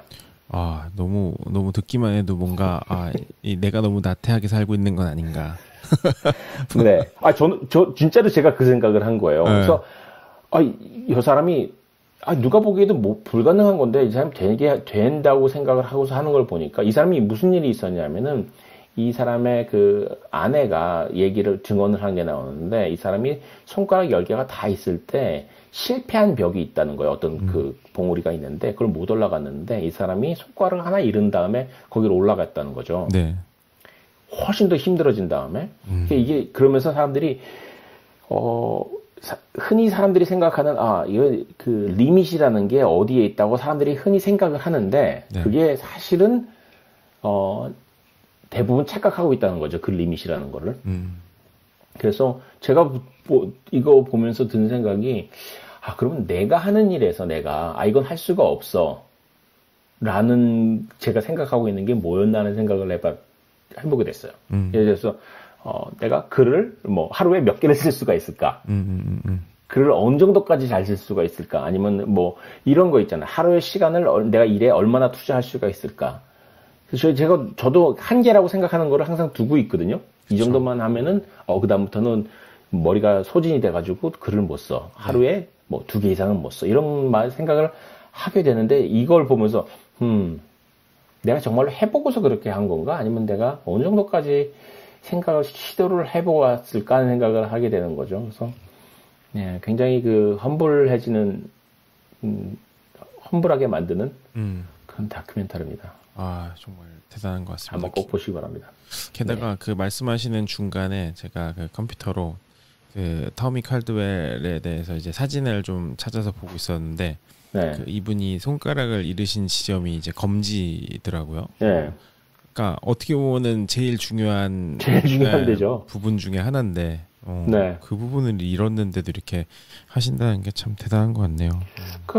그게 없으니까 이제 힘이 없잖아요. 그러면 손가락을 어떻게 바꿔가지고 모양을 엄지손가락을 동원해가지고 거기를 상쇄할 수 있냐, 그거 잃은 거를 그 로스를 어떻게 상쇄할 수 있냐를 연구를 한 거죠. 근데 예전에 이 사람에 관련해서 다른 데서 읽은 적이 있었는데 저는 몰랐을 때, 이 암벽 등반에서 몰랐을 때 암벽 등반하는 사람들이 손가락 힘을 기르기 위해서 그 손가락만으로 매달려 가지고 그 손가락 근육을 키우는 운동을 뭐 5, 6개월씩 하고서 그 다음에 도전한다는 거예요. 그래서 해봤는데 안 되더라. 그러면 다시 또 손가락 근육을 더 키우기 위해서 또 5, 6개월 동안 손가락으로 매달려가지고 그야말로 턱걸이 비슷하게 매달려서 그 운동을 하면서 몇 개월씩 준비를 한 다음에 올라간다는 얘기를 듣고서 네. 약간 옛날에 철사장 수련하듯이 막 이렇게. 그쵸. 네, 딱 그거예요. 근데 그 장면이 나와요. 실제로 그 손가락 두 마디 잃은 다음에 거기에 느낌이 없어지는 것 때문에 이 사람이 그걸 가지고 쌀이나 이런 흙 같은 데다 막 찍어가지고 그 감각을 살리기 위해서 진짜 철사장 훈련하는 것 같이 훈련한 장면이 나오더라고요. 아니 저도 사실 이런 암벽 등반가들 뭐 훈련 영상이나 이런 거 가끔 아니면 오르는 영상도 보기도 하고 인터뷰 같은 것도 보기도 하는데 진짜 대단하신 분들인 것 같아요. 그리고 그 예전에 그 알렉스 호놀드라고 그 이분 또 아마 그 같이 터미 같이 올라간 적 있었죠. 다니는 분인데 이분이 나온 인터뷰를 이제 들었던 적이 있는데. 그러니까 막 여기 이제 카메라에 잡히고 막 이런 것도 너무 대단한 부분이 많고 막 이렇지만 자기네들이 이제 하다 보면은 되게 신기한 야생 자연들을 많이, 그러니까 야생 동물 같은 것도 많이 만나고 한다는 거예요. 뭐 근데 한 번은 자기가 진짜 막 죽을 힘을 다해서 오르고 있는데 옆에 사냥이 너무 편하게 막 뛰어다니고 있더라는 거예요. 절벽을. 막 갑자기 그런 얘기가 떠오르네요. 그 사냥도 되게 재밌는 것 같아요. 제가 보니까 저는 사냥은 타고난 어떤 기술이 있다고 생각을 했거든요. 물론 본능은 있겠지만. 근데, 사냥이 꽤 많이 떨어져 죽는데요. 그 벽에 이렇게 옆으로 붙어서 가는 사냥들 있잖아요. 그게 꽤 많이 떨어져 죽는데, 그게 새끼들이 많이 떨어져 죽는다고 하더라고요. 새끼들이. 네. 그러니까 다 큰 사냥들이 이렇게 편안하게 다니는 거는, 이미 거기서 자연 선택이 된 거더라고요. 약간 훈련의 결과인가요? 네. 그래서, 그걸 계속해서 잘 타는 애들만 살아남겠죠? 근데, 그래서 저는 몰랐는데 하여튼, 떨어져 죽은 사냥들을 가끔씩 보는데, 그게 다들 어린 사냥들이라고 하더라고요. 그것도 재미난 부분이네요. 자연 다큐멘터리 중에 옛날에 플래닛 얼스의 저 사냥 얘기하다 보니까 사냥이 절벽에서 이렇게 막 다니고 있었어요. 근데 그 사냥도 대단한데 레오포드였거든요. 스노우 레퍼드. 그렇죠. 막 레오포드가 절벽을 질주해서 뛰어내려오다가 걔를 잡는 장면이 하나 있잖아요. 그래서 진짜 저거는 무협지 이상의 그런 뭔가 액션이다. 약간 이런 생각을 했었어요. 근데 그때 레퍼드 뛰어서 이제 잡는 거 보면은 어떤 느낌이냐면 왜 고양이들이 이렇게 고양이 장난감을 이렇게 흔들 때 자기가 떨어지는 거 생각 안 하고 그 뛰는 거 있잖아요. 내가 이걸 놓치면은 그 다음에 책상 어디로 떨어질지를 생각 안 하고 일단 뛰잖아요. 네. 그런 느낌인 거예요. 그래서 아니 저 산에서 저렇게 거침없이 뛰면은 뒷감당을 어떻게 하려고. 근데 그 뛰는 순간에는 안 보이는 것 같아요. 제가 보기에는. 그쵸. 네. 그런 집념인 것 같아요. 맞습니다. 거의 동물적인 집념인 것 같아요. 그게 이 클라이머들의 그쵸. 얼굴에서 보여요. 이 사람이 그 자기네는 밤에 암벽을 탈 때는 벽이 차갑고 헤드램프 때문에 그 앞에 있는 벽밖에 안 보이기 때문에 집중할 수 있어가지고 훨씬 더 좋다 딱 얘기를 하는데 네. 맞아요. 슈퍼휴먼들이에요. 슈퍼휴먼. 네, 맞아요. 네. 보통 사람들은 절대로 아닌 것 같아요. 네. 네, 많은 생각하게 하는 다큐멘터리입니다. 한번 꼭 보시기 바랍니다. 네. 이번 주말에 봐야겠네요. 네. 자, 그러면 다음 순서로 슬슬 넘어갈까요? 이슈 토크로 넘어가 볼까요? 네, 좋습니다. 저희가 사실 이 두 가지 세션을 번갈아 가면서 진행을 하다 보니까 이번 주는 상현님께서 2주의 추천 컨텐츠를 만들어 주셨고 저는 이제 이슈 토크 하나의 스토리로 하나의 이슈를 또 풀어드리는 뭔가 그런 시간인데요. 오늘 준비한 이야기는 뭔가 굳이 제목을 붙이자면 애플의 에픽 워라고 해야 되나? 약간 그런 에픽 워. 맞아요. 이 부분을 좀 준비를 해봤는데 혹시 그 포트나이트라고 하는 게임들 들어보신 분들이 계실 거예요. 특히 뭐 미국에 계시고 이제 젠지나 혹은 제네레이션 알파까지 안 내려갈 수도 있겠다. 어쨌든 그 젊은 층의 그 어떻게 보면 이제 그 차일드들이 있으신 분들 경우에는 아마 아실 거예요. 그러니까 포트나이트라고 하는 이 슈팅 게임도 맞는데 슈팅 게임은 또 아니에요. 모든 사람들이 어우러가지고 놀 수 있는 SNS 같이도 활용도 되고 사실상의 플랫폼이죠. 근데 이게 전 세계에서 가장 인기 있는 게임 컨텐츠 중에 하나라고 분류가 돼요. 근데 가상 공간에서 완전히 새로운 세상을 만들고 살아가는 뭔가 메타버스 시대에 가장 핫한 공간인 것이죠. 그래서 뭐 이전에도 저희 방송에서 뭐 언급했었던 뭐 로블록스라든지 혹은 뭐 마인크래프트라든지 그런 결이라고 보시면 되는데 포트나이트가 좀 더 뭔가 더 대중적이라고 얘기해야 되나요? 이게 좀 애매한데 뭔가 10대가 10대 중에서도 확실하게 막 되게 즐기는 거 정말 좋아하고 뭔가 사람들 어울리는 거 좋아하고 만드는 거 좋아하는 것보다 어울려서 노는 걸 좋아하는 쪽은 어떻게 보면 포트나이트 쪽이다. 댄스가 또 있잖아요. 그 뭐 플러스나 이런 댄스가 저는 사실 그 댄스 보고서 전 댄스 무브가 어디서 나왔나 했는데 그게 게임에서 나왔다는 얘기를 듣고서 깜짝 놀랐었어요. 이게 맞아요. 네. 뭔가 그래서 10대들의 그런 뭔가 다양한 문화적인 영향력을 주고 있는 그런 플랫폼인데 글로벌 사용자가 무려 3억 5천만 명이 넘을 정도로 굉장한 영향력을 지니고 있습니다. 근데 이 포트나이트라고 하는 회사, 정확히 말하면 또 에픽 게임즈 사죠. 이 포트나이트를 만들고 있는 이 회사가 작년부터 엄청난 싸움을 벌이고 있는데요. 그 대상이 다름 아닌 우리가 너무나 잘 알고 있는 그 애플입니다. 그래서 이 싸움은 포트나이트의 모회사인 에픽 게임즈가 애플의 앱스토어 사용료 정책에 반기를 들면서 시작이 된 건데요.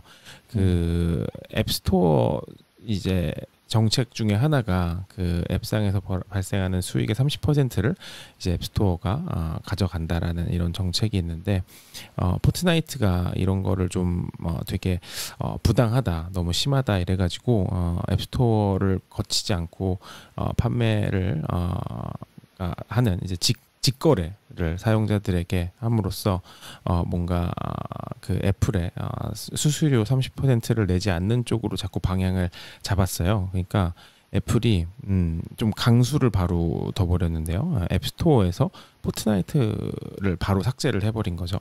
근데 이 재미난 게 바로 여기서 펼쳐져요. 포트나이트가 기다렸다는 듯이 소송을 준비했던 걸 빵 터뜨리고요. 그리고 애플의 전설적인 애플의 광고가 하나 있어요. 1984 맥킨토시 광고인데 이 광고를 패러디를 했어요. 근데 이 내용이 뭐냐면은 여태까지 이제 애플이 원래 만들었을 때 이 다른 컴퓨터 시장이 사실상의 뭔가 빅브라더 같은 이런 장악을 하고 있는 세력이 있고 이것에 반기를 드는 게 이제 애플의 맥킨토시 컴퓨터다 막 이러면서 이 대형 스크린에서 막 되게 빅브라더 형태의 인물이 뭔가 막 연설을 하고 사람들은 그것을 뭐 맹목적으로 추종하고 있는데 어떤 여자가 해머를 집어 던지면서 이 그 광고가 이제 또 그런 메시지를 던지는 전설의 광고였는데 이걸 패러디를 해서 애플이 빅브라더고 우리는 그거에 반하는 뭔가 이러한 우리는 어떻게 보면 과거 애플과 같은 스피릿을 가진 회사다 이런 것을 선점을 해버리더라고요. 네. 다윗 같은 역할을 하는 거죠. 그렇죠. 네. 우리가 어떻게 보면은 다윗과 골리앗의 이런 싸움에서 우리가 이제 착한 편, 너네는 못한 편 이런 거를 바로 갈라버리면서 이런 거를 공세를 펼쳤는데 일반적인 경우에 이제 앱스토어 안에 들어가 있는 이런 앱이라든지 서비스 회사의 경우 플랫폼 회사를 이길 수 없다라는 게 정설인 만큼 이러한 일이 발생했을 때 정말 많은 사람들이 놀랐었어요. 그래서 게다가 여태까지 이 정도로 강력하게 애플의 정책에 대해서 뭐 문제를 제기한 사람도 없었고 게다가 이제 그냥 뭐 신경전 차원이 아니라 이게 거의 수준이 이제 끝장을 한번 봐보자 이번 기회에 약간 거의 그 수준으로 서로 이제 어떻게 보면 싸움이 붙었기 때문에 되게 그러니까 되게 사람들이 많이 놀랐죠 사실. 근데 어떤 면에서 보면은 사실 에픽 게임즈가 작은 회사가 아니잖아요. 엄청 큰 회사죠. 그렇죠. 그래서 사실 이게 자기네가 물론 애플에 비하면이야 뭐 잽도 안 되는 회사긴 하지만은 사실 그 에픽 게임즈도 요걸 먹으려면 얼마든지 먹을 수 있는 그리고 많이 먹기도 했고 그런 회사 굉장히 큰 회사이기 때문에 이걸 자기네가 이걸 뭐 다윗으로 포장하는 거는 약간 좀 무리가 있어 보이지만은 어쨌든 상대적으로는 다윗이니까요. 맞아요. 모든 게 상대적인 개념이죠. 애플에 비하면 어디든 웬만하면 안 작아 보이죠. 다 작아 보이죠, 맞아요. 맞아요. 근데 이제 아까도 말씀하신 것처럼 에픽 게임즈라는 회사가 그 뭐 이 포트나이트가 진짜 어마어마한 게임인데 이 게임만 있는 것도 아니고 이런 메가 히트작이 여럿 있는 그런 회사예요. 뭐 기어즈 오브 워라든지 뭐 이런 엄청난 슈팅 게임도 있고. 근데 이 사실 이 광고를 딱 이제 뭐 어떻게 보면은 1984 패러디 광고를 바로 내버리고 소송 좀 불사하겠다고 바로 이제 엄포가 아니라 행동을 취해버리고 했던 게 작년인데 이 문제의 불씨가 여전히 커지고 있는 모양새인데요. 우선 그 에픽 게임즈의 CEO 팀 스위니는 애플을 압박하기 위해 가지고 최근에 이런 일을 했어요. 그 스포티파이랑 베이스캠프, 매치그룹, 타일 등등 여러 회사들을 규합을 했어요. 그래서 Coalition of App Fairness라는 그룹을 조직을 하기에 이르렀는데 이게 그 애플의 앱스토어 정책에 불만을 품은 회사들을 모은 거죠. 대표적인 회사들을. 그리고 이게 이들을 함께 모음으로써 이 업계에서 너희 애플이 하고 있는 행태가 그 사실상의 모노폴리고 이러한 모노폴리이기 때문에 너네 과도한 수수료 정책을 재고려해야 된다라는 이제 압박을 취하려는 이런 액션인데요. 근데 여러분들도 일종의 단체 협상이네요. 맞아요. 네. 뭔가 우리 편 모여라 약간 이런 느낌이 좀 있었죠. 그래서 여러분들도 잘 아시다시피 또 저희 뭐 상현님께서 워낙 또 이 분야에 있어서 너무 또 전문적인 지식도 많으시고 한데 그 또 미국에서 독점 이슈라는 게 대기업들이 가장 두려워하고 민감해하는 소재 중에 하나잖아요. 그래서 그렇죠. 이런 거를 또 레버리지 삼아가지고 공격을 취하는 모양새인데 또 웃긴 게 그 여기에 아마존이 슬쩍 가세를 해요. 뭐냐면은 이 포트나이트라고 하는 3억 5천만 유저를 가지고 있는 어마어마한 메가 플랫폼이 어디서 운영이 되느냐? 바로 AWS 아마존 웹 서비스의 서버에서 운영이 되고 있기 때문에 그 아마존도 이들의 심기를 거스르기가 좀 애매한 거예요. 그러니까 에픽 게임즈의 심기를 그쵸. 거스르면은 갑자기 애주어로 옮겨버려 약간 이러면은 마이크로소프트 측에서는 빨리 와 이러겠죠. 그러니까 편을 안 들어줄 수가 없는 약간 이런 느낌이다 보니까 애플이 약간 이래서 경쟁이 중요한 겁니다. 아 맞아요. 그거 만약에 어제 없었으면은 아마존이 또 이렇게 열심히 도와주겠어요. 자기네. 전혀 남일이죠, 남일 원래 같으면.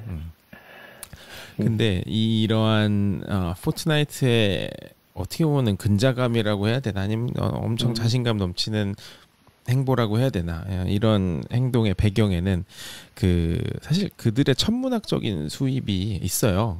네. 그러니까 지갑이 맞아요. 빵빵하다 이거죠. 그래서 그쵸. 발표에 따르면은 2018, 2019년 이제 2년 동안 벌어들인 수익만 9 빌리언 달러고요. 그리고 2020년에도 5 빌리언 정도를 벌었다는 이야기가 있고요. 게다가 메타버스 시대잖아요. 그래서 이미 가장 핫한 플랫폼이고 그러다 보니까 이들의 수익은 앞으로도 계속해서 증가할 예정인데다가 이 CEO 팀 스위니 CEO는 완벽하게 어떻게 보면 포트나이트 자체를 하나의 세상으로 만들겠다라고 공언을 한 상태고 그렇게 이미 사람들은 쓰고 있고 그렇게 발전을 해나가고 있어요. 사실상 우리가 봤던 영화 레디 플레이어 원의 세상과 거의 똑같은 세상이 이미 여기서 펼쳐지고 있는 플랫폼이고요. 그리고 마블이라든지 DC의 히어로들이죠. 어떻게 보면은 인텔렉추얼 프로퍼티계 최강자들인데 여기서 이미 라이센스가 다 해결이 돼서 배트맨이랑 아이언맨이랑 같이 손잡고 놀러 다닐 수도 있고 갑자기 아쿠아맨 나오고 이런 게 이미 벌어지고 있는 재미난 공간이에요. 그래서 저희 레디 플레이어 원 영화에서도 그런 다양한 IP들이 섞여가지고 나오면서 사람들의 탄성을 자아냈었잖아요. 마지막 씬에서 맞아요. 건담 나오고 이러면서 동킹콩 나오고. 그래서 각자의 어린 시절의 추억을 다 끌어내니까 막강한 거죠. 그럼요. 근데 그런 거를 이미 연계를 해서 그런 IP를 가진 회사들도 너네 포트나이트 와서 직접적으로 돈을 벌어라, 장사해라, 우리가 열어줄게. 그리고 다른 회사들도 와서 놀아라. 그뿐만 아니라 우리는 좋은 플랫폼을 하겠다 이런 거네요, 결국. 그렇죠. 그래서 뿐만 아니라 상품 출시도 여기서 하고요.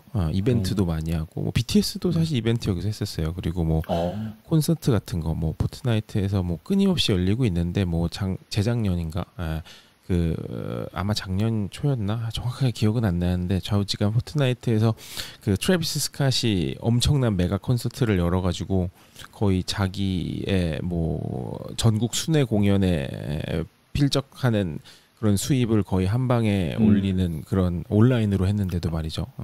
그런 일도 있었던 공간이기도 하고 그러니까 이 회사의 현재도 엄청나게 잘 되는데 미래도 밝은 거예요.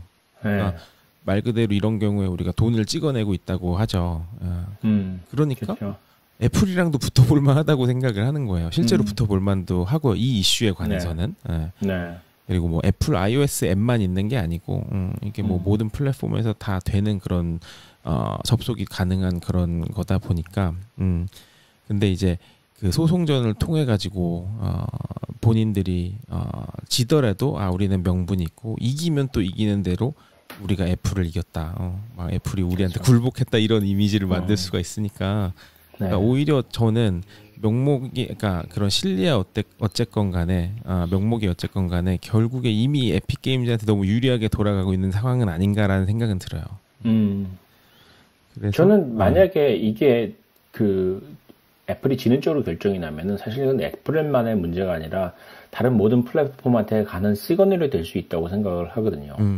맞아요. 그러면 이게 간단한 문제가 아닌 거죠. 그래서 얼마 전에는 그런 얘기도 들었어요. 이게 사실 플랫폼 만능 세상이기 때문에 우리가 알고 있는 넷플릭스나 디즈니 플러스 같은 경우도 이거 굉장히 훌륭한 사업이라고 얘기하지만은 이거 다 플랫폼에 다 얹혀져 있기 때문에 굉장히 불안한 사업이라는 거죠. 궁극적으로 플랫폼이 힘이 그렇게 막강해지면은 언제든지 바꿔버릴 수가 있기 때문에 지금 소비자 접점을 직접 마련하지 않고 있는 서비스업 정도, 그것도 플랫폼에 얹혀 있는 서비스업 정도는 굉장히 불안한 거고, 제가 보기엔 그 사람들 입장에서는, 그 기업들 입장에서는 여기서 어떤 결과가 나오느냐가 자기네가 이제 무브를 할 수 있느냐, 우리도 이제 움직이자는 어떤 신호가 되지 않을까 하는 생각이 들어요. 맞아요. 정확한 포인트신 것 같고, 사실 그 부분 때문에 애플이 일벌백계 차원에서 바로 그 손해를 감수하고 그 포트나이트를 막았었던 거거든요. 앱스토어에서. 그렇죠. 이렇게 가만 놔두면은 이거 다 들고 일어난다. 그래서 나름 애플 입장에서는 강펀치를 딱 이제 날린 건데, 이거 맞고 조용히 찌그러져 있어라 이러면서 날린 건데, 이거를 싹 피하더니 카운터 펀치를 날린 격이죠. 네. 그래서 사실 아까도 말씀드렸다시피 일반적인 경우에 컨텐츠 컴퍼니에게, 플랫폼 컴퍼니는 뭐 갑의 입장이죠. 슈퍼 갑의 입장이에요. 특히 앱스토어가 갑 중에 갑 아니겠어요? 그렇죠. 그리고 애플 스토어, 그러니까 앱스토어를 쓰면은 장점도 사실 많아요. 그러니까 기본적으로 그 앱을 개발하는 입장에서 제일 중요한 거는 사람들한테 얼마만큼 빠르게 보급할 수 있는 인프라가 갖춰졌느냐, 그리고 실제로 수익을 거뒀을 때 믿고 이 트랜잭션을 할 수 있느냐, 이런 여러 가지 부분이 중요한데, 이런 게 앱스토어를 활용하면 가장 편하다는 거죠, 사실상. 근데 맞아요. 그럼에도 불구하고 30%는 너무하다라는 게 포인트인데, 이거에 있어서 이제 약간은 그 앱스토어도 행동을 취한 게 100만 불 이하였나요? 12%로 줄였었죠. 그렇죠. 네, 맞아요. 네. 그건 줄여졌죠. 근데 사실 그것도 옆에서 사람들이 계속해서 이제 얘기를 하니까 말을 들어주는 거지, 가만히 있는데 그렇게 하지는 않았거든요. 맞아요. 저는 그거 굉장히 중요한 포인트라고 생각하고, 저는 뭐 미국 돌아가는 시스템에서 모든 게 다 이렇게 우는 아이한테 떡 하나 더 준다고 하는 시스템이잖아요. 네. 그래서 뭐 벌금을 뭐 은행 같은 데서 무슨 뭐 때문에 뭐 차지가 나왔다, 뭐 이 차지를 받아들일 수가 없다, 이 fee 받아들일 수 없다, 전화하면은 그냥 깎아주고 맞아요. 뭐 구독하다가 구독료가 너무 비싸가지고 나는 구독 끊을래, 그러면 그래, 그러면 석 달 동안은 그냥 공짜로 해줄게. 계속 이렇게 요구하면은 들어주는 시스템이고, 그렇지 않아 가만히 있으면 계속 다 높은 걸 다 뜯어가는, 높은 액수를 다 뜯어가는 시스템이기 때문에, 저는 포트나잇이 이렇게 얘기하는 거는 당연하다고 생각을 하고, 말씀하신 것처럼 그렇게 그 100만 불 이하에는 뭐 이걸 30%가 아니라 뭐 15%, 12% 이렇게 깎아주는 것도, 그렇게 우는 소리 하고 법원에 갖고 간다, 이게 계속해서 따지니까 나오는 거라고 생각을 하고, 그런 면에서 볼 때 굉장히 미국적인 현상인 것 같아요. 맞아요. 네. 그래서 말씀하신 것처럼 이런 부분들, 이 일이 가지고 있는 상징성, 그리고 이 결과가 나왔을 때 메시지, 그리고 이것의 여파들이 사실상 업계 전체의 향방을 또 좌지우지할 그런 내용이기도 하고, 근데 이제 이 포인트가 어떻게 보면은 사실상 처음 전개되는 이야기라는 거죠. 그 슈퍼갑인 애플에게 도전하는 슈퍼을의 등장. 인 것처럼 네. 여태까지 뭐 잘 나가는 일들이 있었어도 이 정도의 객기와 돈과 뭐 유저를 갖춘 을은 많이 없었으니까요. 그리고 게다가 이제 메타버스 시대 사람들이 활용하는 이제 포트나이트 같은 게임을 이제 이걸 게임이라고 부를 수가 없는 거예요. 단순하게 이건 분류가 슈팅 게임이다, 아니면 무슨 뭐 대전 액션 게임이다, 이렇게 나눌 수 있는 게 아니라 이건 그냥 하나의 세상이다 보니까 단순하게 컨텐츠로 치부할 수 없는 현실도 있고, 이제 이러한 플랫폼의 개념이니까 플랫폼 대 플랫폼의 대결로 약간 좀 치닫는 느낌도 좀 있고요. 게다가 팀 스위니 CEO가 얼마 전에 그 다가올 재판에서 파이어웍스, 불꽃놀이를 기대해도 좋다라고 막 당당하게 밝히고 있고, 게다가 얼마 전에 그 지갑이 더 두둑해졌어요. 소니로부터 18 빌리언 밸류에이션 받고, 그다음에 얼마였죠? 하여간 엄청난 천문학적인 금액을 투자를 받았어요, 소니에서. 소니가 투자 잘한 것 같긴 해요, 이거는. 근데 좌우지간, 그러니까 지갑도 더 빵빵해졌겠다, 그 명목도 좋겠다, 아주 그냥 난리 난 거죠. 네. 그래서 저는 이 정도까지 되면은 포트나잇 입장에서는 자기네도 뭔가 플랫폼 만들고 싶은 생각이 없을까요? 그래서 AR 헤드셋 같은 거를 이 정도에서 그걸 추진하기는 아직도 여전히 좀 작은 기업이겠죠. 헤드셋을 만드는 거는 제가 볼 때는 단계가 좀 아직 맞지 않는 것 같고요. 그리고 만든다 해도 굳이 얘네가 헤드셋을 굳이 만들 필요가 있을까? 왜냐면은 이런 하드웨어 플랫폼을 통해서 이거를 이제 시장을 만들어가는 회사 입장에서도 이 두 마리 토끼를 한꺼번에 다 잡긴 사실 쉽지 않은 거거든요. 그래서 결국에는 이런 하드웨어 업체는 이런 소프트웨어 플랫폼 업체랑 손잡으려고 더욱 러브콜을 많이 보낼 수밖에 없고 그런 측면에서 포트나이트의 몸값이 되게 높을 수밖에 없으니까. 근데 또 말씀하신 것처럼 의존을 해야 된다 하다 보면은 또 이거 한계가 있는데 포트나이트는 그래서 어떻게 보면은 하나의 플랫폼에만 의지하는 게 아니라 되게 다양한 형태로 그러니까 옴니버스식으로 계속 어디서든 접속을 할 수 있는 그러니까 그냥 스마트폰에서도 되고 VR이라든지 이런 것도 되고 데스크탑에서도 되고 사실 그 마이크로소프트의 그 엑스박스의 그런 그 패스 이름이 뭐였지? 게임 패스가 그런 걸 이제 추구하고 있거든요. 아마 그런 방식으로 좀 발전할 것 같은데 게임이라는 세상에 접속하기 위해서 게임기가 필요한 세상은 이미 갔고 당신의 핸드폰, 데스크탑, 게임기 혹은 나중에 뭐 믹스 리얼리티 기기 모든 기기가 있으면 거기서 다 접속할 수 있는 시대로 우리는 좀 진입하고 있기 때문에 그런 방식을 좀 취하지 않을까 이런 생각이 듭니다. 그 뭐죠? 그 구글에서도 비슷한 방식을 했던 건가요? 그렇게 되면은 아케이드요? 스테디아도 스테디아. 예. 네, 그것도 결국 방금 말씀하신 거랑 비슷한 접근 방식이라고 봐도 될까요?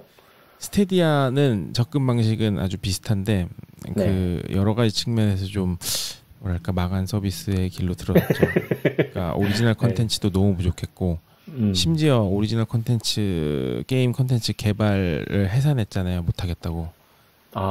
그리고 뭐랄까 그 레이턴시 문제도 좀 잡지 못했던 것 같고. 그러니까 약간 클라우드 게이밍 시장에서 그 스테디아의 입지는 현재 대단히 좋아 보이진 않아요. 그런데 말씀하신 것처럼 방향성은 비슷했던. 근데 이게 참 구글이 여전히 또 그렇게 뭐랄까 굉장히 잘 준비한 것 같은데 그게 항상 좀 부족해가지고 결국 잘 준비했던 것들이 의미가 없어져 버리는 전형적인 또 얘가 탄생한 것 같아서 좀 씁쓸하긴 합니다. 맞아요. 그리고 이쪽 인더스트리가 진짜로 이제는 그 뭐랄까 그 진입 장벽이 너무 높다라고 생각이 들 수밖에 없더라고요. 구글도 진짜 천문학적인 금액 들여가지고 막 자신감 있게 만들겠다 했는데 포기하고 이러는 거 수준인데 좀 쉽지 않은 것 같아요. 맞아요. 네, 그렇습니다. 그래서 제가 재밌는 소식이었습니다. 준비한 이번 주 이슈는 여기까지입니다. 요 재판 결과가 이제 나오겠죠? 몇 달 안에? 거의 뭐 계속 얘기가 오고 가고 있는 거 보니까 언제 나올지 한번 좀 찾아봐야 되겠네요. 네. 저는 왠지 한 몇 년 걸릴 것 같아요. 그 실제 완벽하게 결과가 나올 것까지는. 생각보다 좀 시간이 걸릴 수 있겠네요. 그렇죠. 게다가 찾아보죠. 에픽 입장에서는 이게 끌면 끌수록 자기네들 몸값 높아지는 소리니까 사실. 네, 맞아요. 아실 거 없을 것 같아요. 에픽 입장에서는. 그러면 저희 또 오늘 버즈 토픽부터 추천, 아까 상현님께서 추천해주신 넷플릭스의 다운월, 그리고 에픽과 애플의 이러한 전쟁 이야기까지 다양한 이야기 나눠봤는데 저기 잠시 함께 이야기 나누실 분 계시면은 저희 손을 들어주실 수 있는 기능을 지금부터 열어서 같이 잠깐 한 15분 20분 가량 이야기 나누는 시간을 잠깐 가져보도록 할게요. 지금부터 혹시 궁금하시거나 나누실 주제가 있으신 분이라면 손을 들어주시면 애들을 해드리도록 하겠습니다. 아니면 저희 둘이 계속 이야기를 나누고 맞춰도 많이 참여해 주십시오. 네. 좌우지간 저는 이런 뭔가 슈퍼을의 등장이 더 많아질 것 같다는 생각도 살짝 들어요. 그렇죠. 저는 그리고 일단 모르겠어요. AR, VR 세트가 그렇게 갑자기 몇 곳에서 뭐 마이크로소프트하고 페이스북이나 이런 데서 이제 나오기 시작하면은 사실 그 다음부터는 동시에 여러 플랫폼이 생기면은 그 다음엔 컨텐츠잖아요. 그렇게 된 말씀하신 대로 정말 슈퍼을이 이제 몸값이 올라갈 수밖에 없을 것 같고, 그럼 거기서부터는 오히려 더 좋은 조건으로, 그리고 학습 효과가 있었잖아요. 그 폰하고 그래서 그 아이폰하고 안드로이드 플랫폼을 겪으면서 이게 처음에 계약을 그렇게 함부로 30%에 하도록 놔둘 게 아니겠구나 하는 생각을 하게 되면은 저는 다음 단계의 대형, 어차피 나오는 건 저는 시간 문제라고 생각을 해요. 언제까지나 사람들이 폰을 들고서 뭐 게임을 하거나 뭐 이러진 않을 것 같으니까. 그래서 다음 플랫폼이 뭐가 됐든지 간에 그 플랫폼이 나왔을 때는 제가 보기에는 컨텐츠 갖고 있는 기업들, 말씀하신 슈퍼을들이 뭔가 좀 더 유리한 조건으로 계약할 수 있지 않을까? 하는 그런 좀 희망도 가져봅니다. 맞습니다. 지금 상황에서는 좀 굉장히 많이 지금 심각한 것 같아요.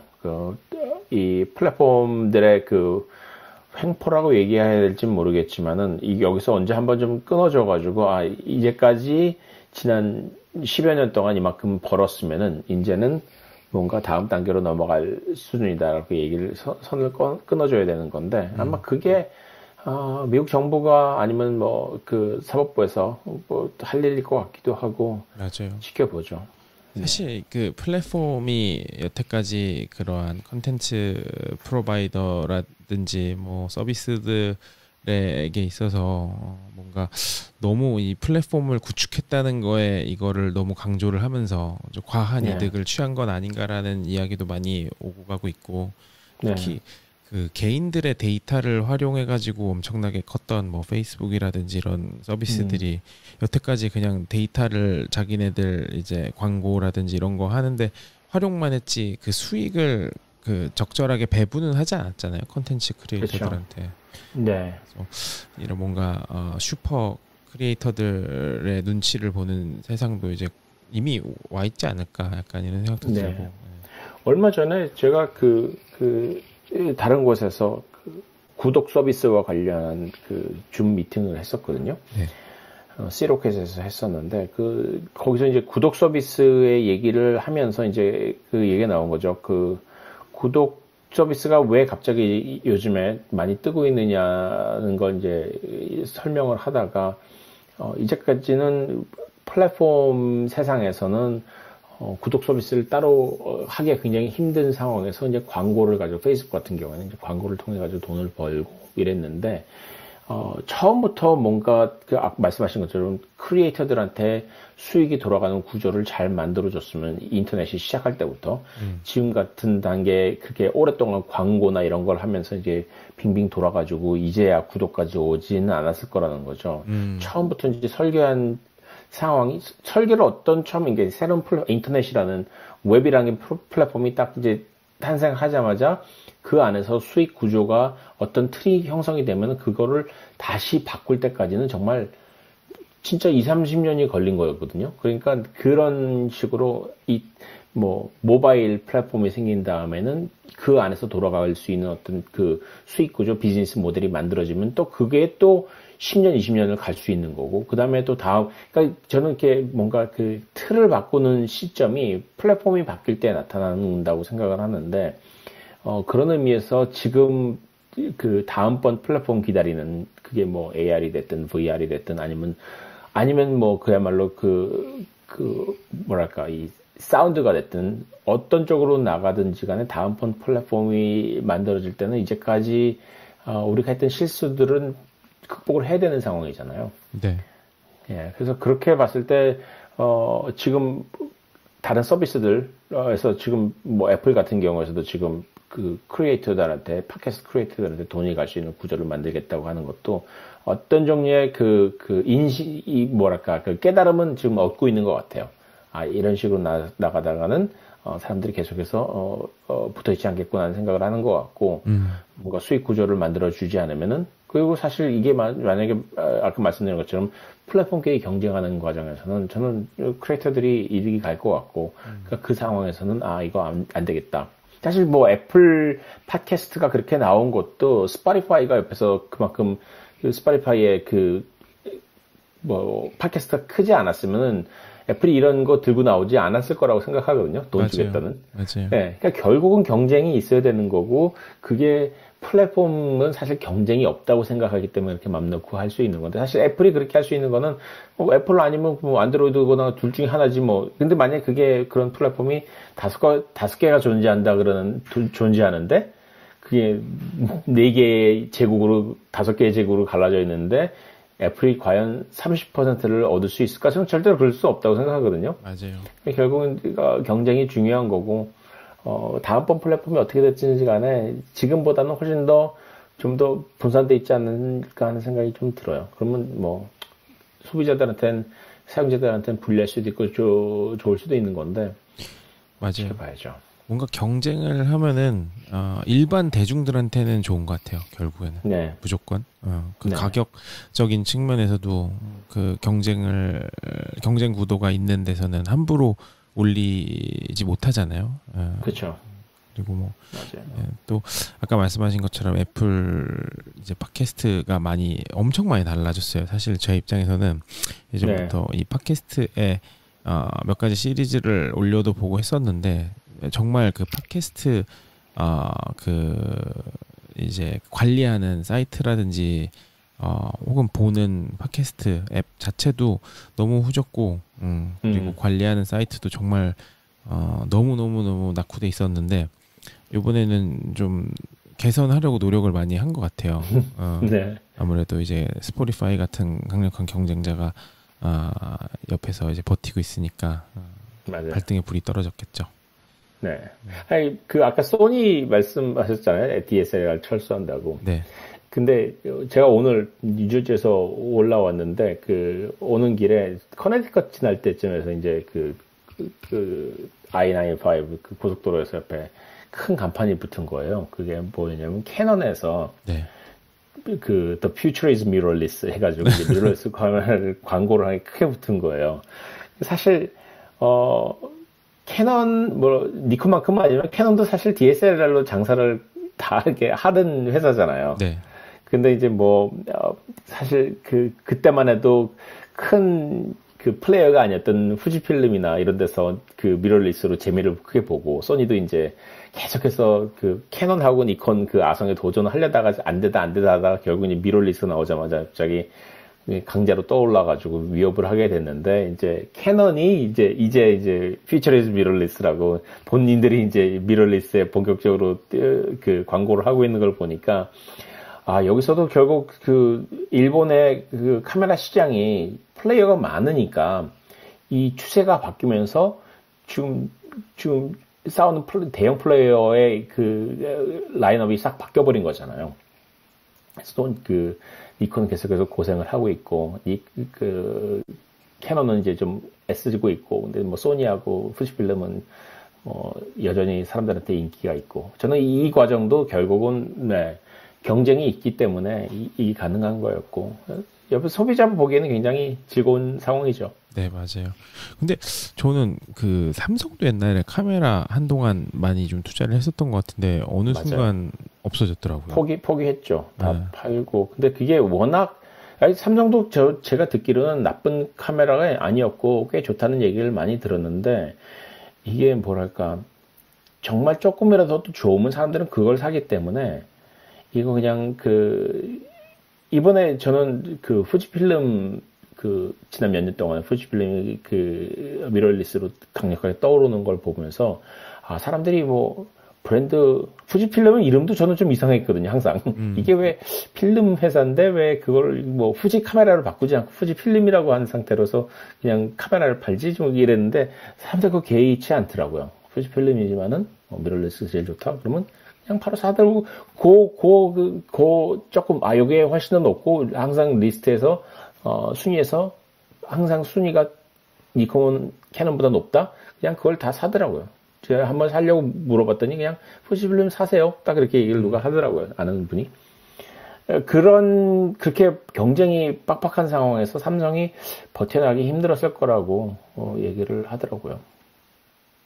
맞아요. 참 확실히 그런 경쟁이라는 측면도 대단히 언제나 중요한 것 같고 그 경쟁이 있어야 계속 발전하죠. 미러리스 요새 나오는 거 정말 좋잖아요. 네. 이걸 사야 되나?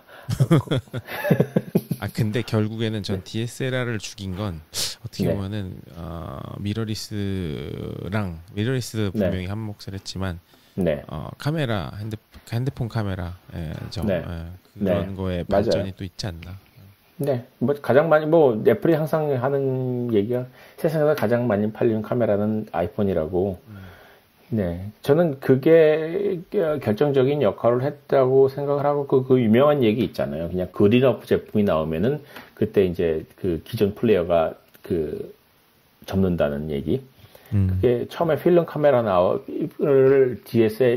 DSLR도 아니고 그냥 디지털 카메라가 필름 카메라를 꺾은 그 시점이 저는 아직도 기억이 나는 게 2002년, 3년 때만 해도, 제 기억으로 그때 사람들이, 필름 카메라의 그 화질을 디지털 카메라가 따라오지 못하지라고 얘기하던 시점이었거든요. 네. 그때 이미 뒤집어졌기 때문에, 나머지는 시간 문제지, 어차피 2, 3년 뒤에는 다 디지털 카메라가, 필름 카메라보다 더 좋게 될 거야, 라고 얘기를 했을 때 그 2, 3년 후에나 가능한 일이라고 얘기했지만 이미 시장에서는 그 디지털 카메라가 더 많이 팔리기 시작했거든요. 근데 폰도 그렇고 항상 굿이너프가 나오면은 그러니까 제품이 성능이 앞서기 전에 굿이너프가 가격이 굉장히 낮은 걸로 사실 그 아이폰 카메라 같은 경우는 사실 어떻게 보면 공짜나 다름없는 거죠. 그냥 앱으로 기본 제공되는 앱에 맞아요. 불과했으니까. 그럴 때는 뒤집어질 수 있는 거죠. 그래서 저는 어느 순간에 제가 그 사진을 그 아이폰으로 찍고 있더라고요. DSLR을 포기하고서. 그 시점에서 제가 그게 몇 년도였더라? 예. 그 정도 2012년, 3년 정도쯤 되니까 제가 하루에 찍는 사람이 굉장히 많이 찍었는데 DSLR보다 이제 아이폰으로 찍고 있는 시간, 그 사진 장수가 훨씬 높더라고요. 많더라고요. 그래서, 여기서 바뀌는구나 하는 생각이 들었죠. 맞아요. 확실히 그런 것도 있는 것 같고, 그 아이폰과 인스타그램 이런 필터의 조화만 해도 공유하기에 사람들이랑 SNS로 공유하기에 충분한 퀄리티니까. 네. 게다가 DSLR은 여전히 너무 무거워요. 네. 못 들고 다녀요. 네, 맞아요. 이 DSLR은 그거 들고 있으면은 뭐냐면 여행을 즐기질 못해요. 그쵸. 그게 이제 가장 큰 문제더라고요. 제가 DSLR을 들고 사진을 찍으면서 예전에 말씀드린 그 동부에서 서부로 갈 때 DSLR을 들고 찍으면서 갔고 올 때는 아이폰으로 찍으면서 왔거든요. 그러니까 그 아이폰으로 찍을 때 훨씬 더 즐기게 되는 거죠. 일단 그걸 들고 있으면은 그냥 사진사 역할을 하는 거지 내가 여기서 여행객이라는 느낌은 안 들어요. 맞아요. 그래서 그것 때문에 제가 보기에는 DSLR에서 다른 카메라로 넘어갈 것 같아요. 그렇습니다.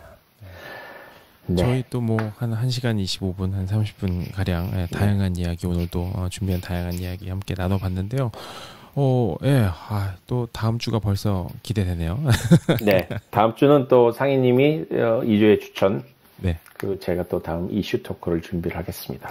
네, 그리고 언제나 저희 방송이 마무리가 되면요, 저희 페이스북에 있는 오피스아워라고 이제 검색을 하시면은 저희 그룹이 나오는데 거기에 관련 내용 혹은 이제 링크들을 거기에 공유를 또 드리니까요. 그리고 또 제 오피스아워 시리즈가 아이튠즈 팟캐스트랑 스포티파이 그리고 유튜브를 통해서도 만나보실 수 있고요. 이 링크들을 또 다시 한번 그룹을 통해서 공유 드리니까요.